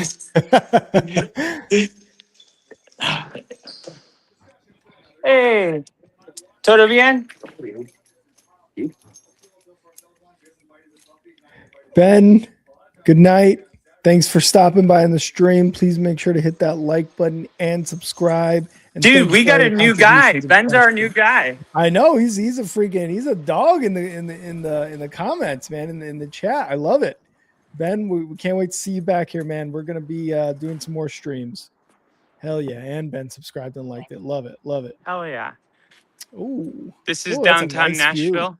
That is a nice view. They just remodeled all of this. We almost got it done. And then this is the largest outdoor pool in Nashville. This is like a party scene out here. DJs, nice like cabanas, and then the pool. This is my pool. This is like, I'm solely responsible for this pool. I vacuum it every night, do the chemicals. Really? Holy crap! It keeps going. It just keeps going, yeah. But it's real cool. Like there's a lot of life in this city. Like it's a Yeah, buzzing city. And the new 100%. stadium's opening up, by the way, the Super Bowl 2030 in Nashville. Let's I go. just got announced a couple days ago, which means content. Let's go, dude. Hell yeah. Um, but dude, yeah, I was saying, uh, you guys should make a trip out. You guys can stay at the W. Dude, I'll hook that you would guys actually up. that would be sick. Actually, I might have to like you said, make a trip down there because we've been in Nashville. We went there for 2 days, I think it was, or one day. Either way, it was fun. It was like a really good time. We had a really good Yeah, time down it's there. like it's its own like unique thing. It's kind of Mhm. like um it's like I don't know. It's like it's kind of Yeah. like Austin, Texas. And if you been have you been to Austin? Not that I can recall.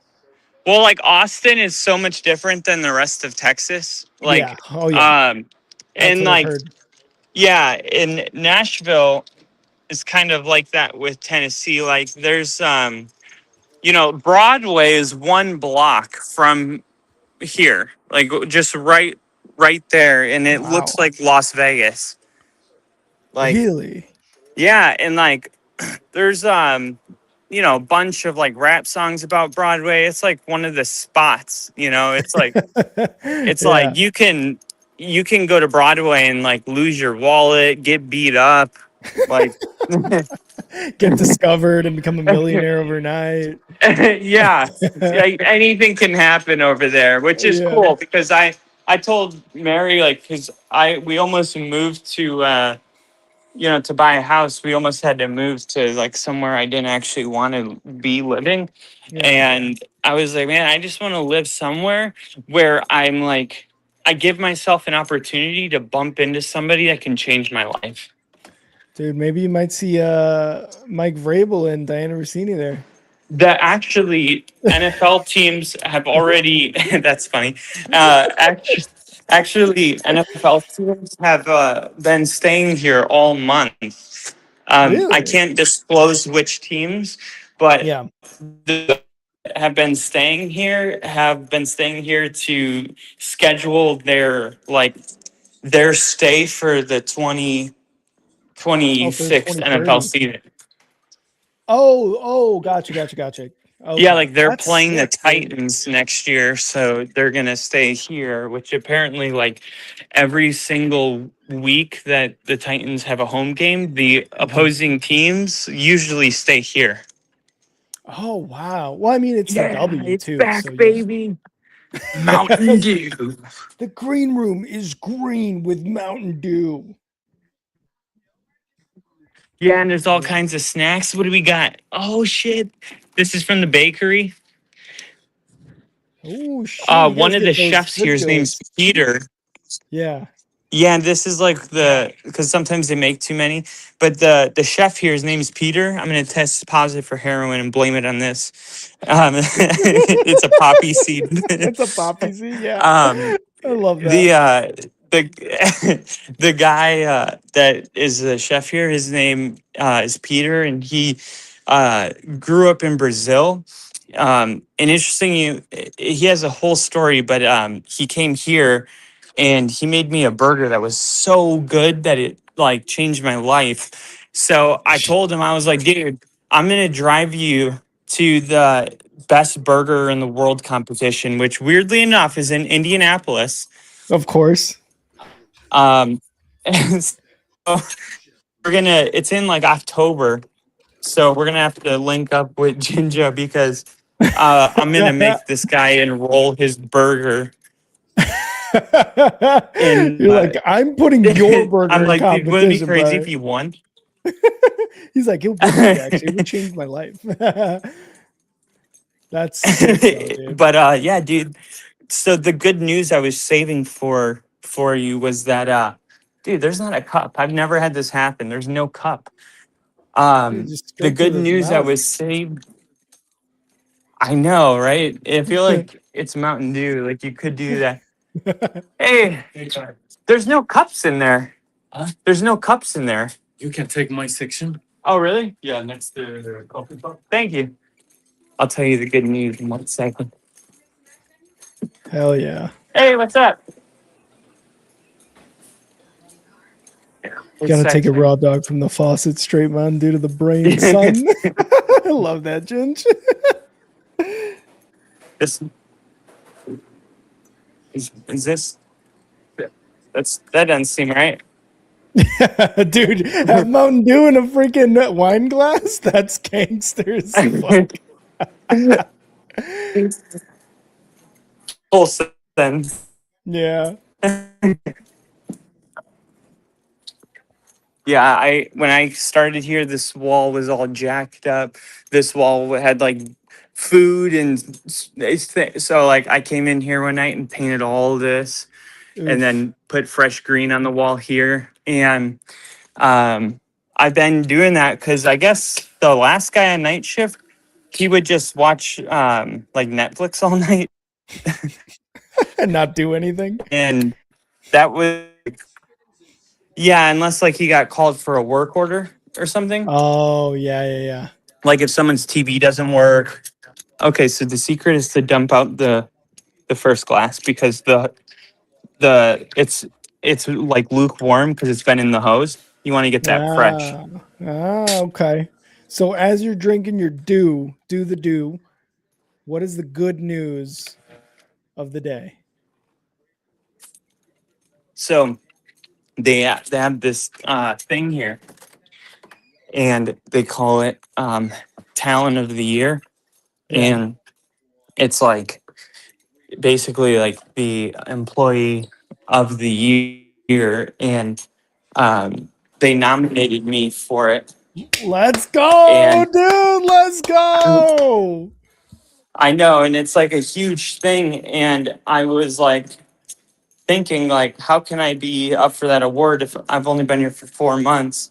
Mhm. And the GM was like, no, well, the award goes to like a person that is like massively like making an impact on the hotel. And he's like, you know, whether you've been here for a year or a couple months, like we're noticing like all the improvements, you know, like every single day it's like something. He just like wrote me something really nice. So tomorrow Hell there's yeah. like an award ceremony, dude. The ballroom here, Mhm. holy shit! It's called the Great Room. It is like presidential. Like it is like they built it Mhm. for anything. Like there would be Anything. nothing you could not do anything in that room that they would say this room's not nice enough for this event. Dude, I love that. So it's like a really nice ballroom, and tomorrow I'll like there's a couple words. Talent of the month is all I got nominated for that as well. So if I win, then I get like it goes on my resume, and apparently like with Marriott, it's like an automatic hire if you have that. Wow, Like for any really? job you're looking for. Like if they see that you won that, it's like hire that guy. So Hell yeah, dude. Congrats. things are going really good. Even just the nomination, I feel like is like sick as hell. That's what I told him. I was like, I don't even care if I win it. It's like being nominated because even that you can put on a resume. Dude, Stank Nasty wants to know if you're drinking pee. Yes. No, it's it's Mountain Dew. It's Mountain Dew. Stank walked into this. He logged into his phone and got on this stream, and he's like, "Hey, what the fuck?" I told you I would do it if the Broncos didn't move up in the first round. I'm keeping to my word. I'm keeping to my word. Oh, I love it, dude. Well, that was the first round. Everybody would have been awesome if it was P.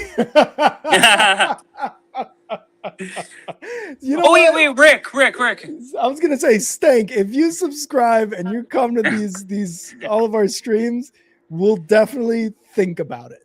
No. Anyway, no, we won't. Last thing, and I know the chat's gonna say I'm making this up because history tells me that they will. But I got a call last week, and this guy, someone said something about his TV didn't work, so I went up there, and turns out he was trying to play music off his TV, and I was like, I'll just get you a Bluetooth speaker. So we have suites here with them, so I'm like rating the vacant suites, trying to find one. And I finally found one, and I go back and like connect his phone, and he's like, dude, like, thanks for going the extra mile for me. Like, I appreciate it. I'm like, yeah. And like, he's hitting like a weed pen in the room. And I'm like, I made like a, joke about like, oh, I wish I could hit that pen with you or something. Yeah. And he was like, oh yeah. He's like, weed's not legal here, right? And I was like, yeah. And he's like, sure. I'm like, yeah, they have like this version of it that like is, I guess, Delta 8 or whatever, Delta 9.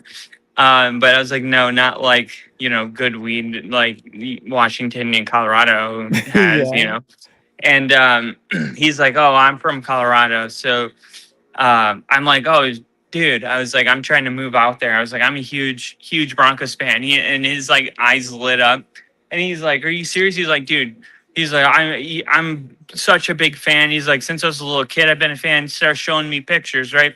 He's showing me. So his cousin is our backup guard for the Broncos. What? And and the Broncos didn't re-sign him.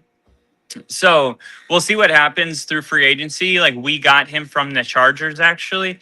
And he's like showing me that these pictures of him on the field, like with his cousin. And I'm like looking at these pictures, and he's like, yeah, dude. He's like, but here's the thing. That's not his only connection to the Broncos. He showed me a picture with his dad and Christian McCaffrey's dad. Yeah. Who's Ed McCaffrey. Yep. And they are friends. And Christian McCaffrey and this guy who I'm talking to played Pop Warner. Like, they grew up together in the same neighborhood.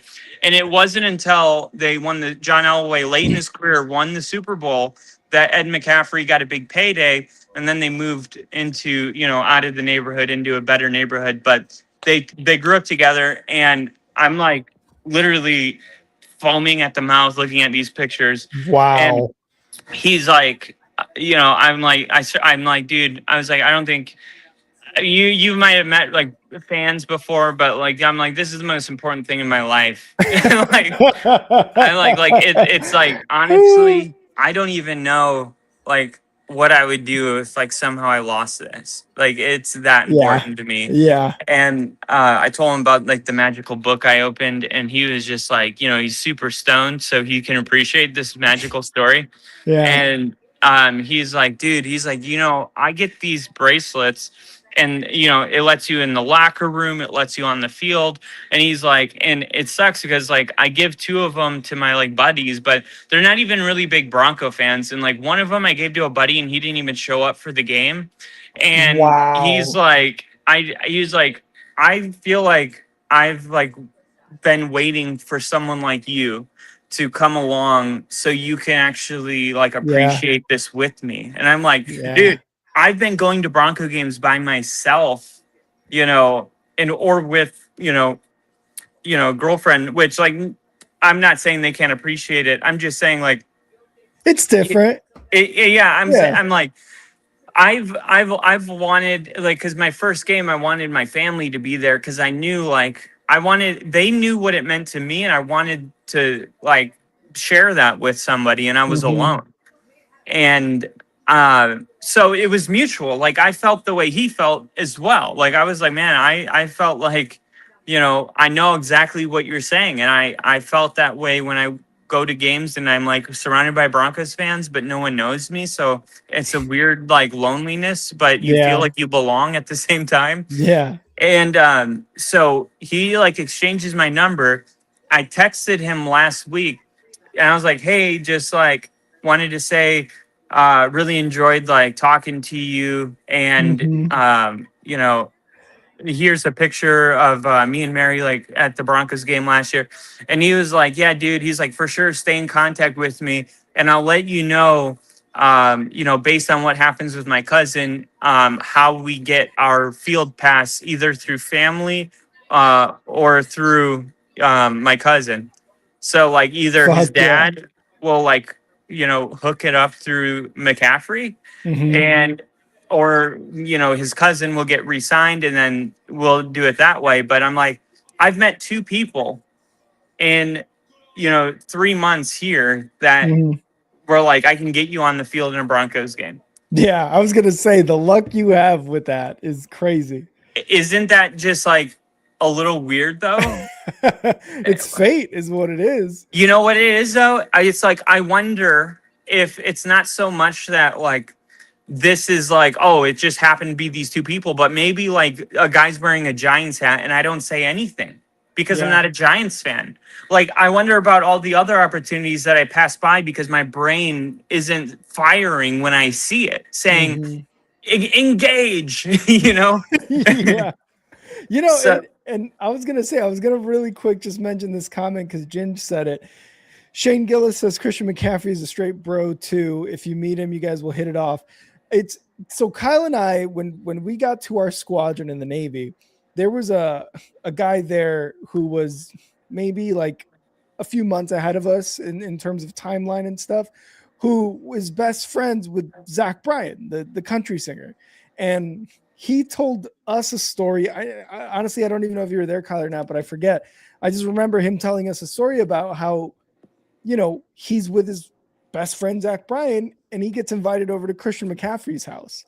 And it's just like, that's what they told us too. Like, he's such a cool dude. He's like, hey man, talking to Zach, talking to our boy, this and that. So I'm like, yeah, I've heard that about Christian McCaffrey, is that he is a straight, like, just a cool guy, just a bro, like you said, Ginge. So like this story, like you said, like it just kind of shows you too, like how he came from like humble beginnings. Christian McCaffrey did. And yeah. it's like, this is just the consistent story about him just being down to earth, a bro, cool as hell. Yeah. And guess George Kittle was here last week. And Oh, he's so sick. George, yeah, he was here with his wife last week. And that's the cool thing about working at this hotel is like every week, like today we had to shut down an entire floor and then the floor on top and the floor underneath because somebody that works high up was here. And it's like every day you come in and it's just like, all right, who's here? Yeah. Like it's been crazy. Like Yeah. Beyonce's parents were here 2 weeks ago. Like it's just like a total. It's exactly what I wanted, is to work somewhere where I'm It's bumping happening. into people. Yeah. Yeah, Where like shit is just happening. exactly. Yeah. Like this is where Yeah. I belong. It's my Yeah. personality belongs in that environment because I'm thriving here, Yeah. um and it's just like I naturally just like get along with everybody. I Yep. really I haven't gotten like one bad customer since I've been here because I feel like if you're like fighting with like a person staying here, like you really fucked up because Yeah. Yeah. it's like this place is set up so nice. Like how Yep. can you fuck it up? You're like, there's systems in place, brother. You cannot fuck this up. Like, you have to go out Right. of your way to fuck it up. But yeah, I thought it was cool because like I'm fairly confident this year that I'm going to be live streaming from the Broncos field. I freaking hope so, dude, because that would be sick. I just And- like can't believe it, dude. And I really think we need to make an effort together to go to a Bears or Broncos game. I want to do both, dude. Yeah, and you know what? Because I have a couple buddies here, obviously Seahawks fans. The Bears are gonna be in Seattle this year. Gonna go to that game. Like, just that's legit, like already happening. I think maybe we should like go to like a Bears game or Broncos game, like you're saying, to like try to meet in the middle or see what we can Yes. get together and stuff like that. Well, I That'd be will sick. 100% go to a Bears game because we drive up to Chicago all the time. Yeah. It's like right there. My Mm-hmm. family's in Milwaukee, so like we drive up pretty often. And we're gonna get you all that content, boys and girls. Mostly We boys. drive up so often that I didn't even go to Portillo's last time. What? Yeah, that's how often What? it is. Oh, that is very often. And just the word Portillo's makes me But yeah, there's one day of the week where one day of the year where the Broncos through Ticketmaster for 3 hours you can get half price tickets. Oh. And you have to like wait in the queue at 7 a.m. and then the doors open, the web doors open at 9 a.m. and then it goes in line from when you join the waiting list. And you got to sit there and shake your computer, make sure it doesn't fall asleep. And it's like I've 2 years in a row, I've fucked something up and hot.